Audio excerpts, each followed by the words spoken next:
Accra to Paga. So our plans him, but me here $7 billion. Hey, 1 kilometer of railway be $5 million.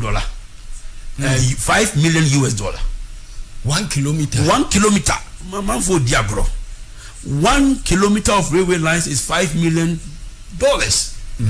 So that is why the thing can last for hundreds of years. Yeah. Because we share railway construction. Over 5 formations, layers, and now the ballast number, sleepers, and now the rain number. Into railway see on a canning now earthworks.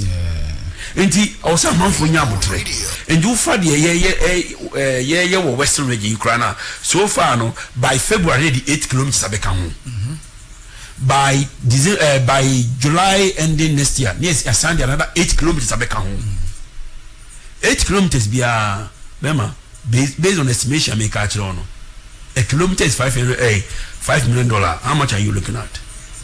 So what you say? So you need to understand say the capacity injection needed in railway no far exceeds road. Okay.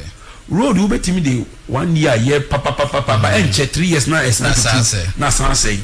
But railway no you hear $5 million per kilometer to do it. Enti obuo oka mo say oh na railway na we na railway no kra ye hu na dey before say be hu kra no railway no I was saying we need to do the railway lines. Okay. Enti ufa at the moment no also asase the railway the befaso asase the befaso because that railway mo on asase bebre and ni asase asase sem say the only issue say won is asase sem bebre but they make an say bebre the befa no kra say bo asase no yeto in do fight western region ye to be okay ye to asase ni bi na yasan construction. Wow. So what you say but Accra to Kumasi, has there ever been, let's say, a blueprint bibia ya susu ho da say yeah Accra to Kumasi railway line I has say na ebefa ya work towards that? I sleep on it bibia da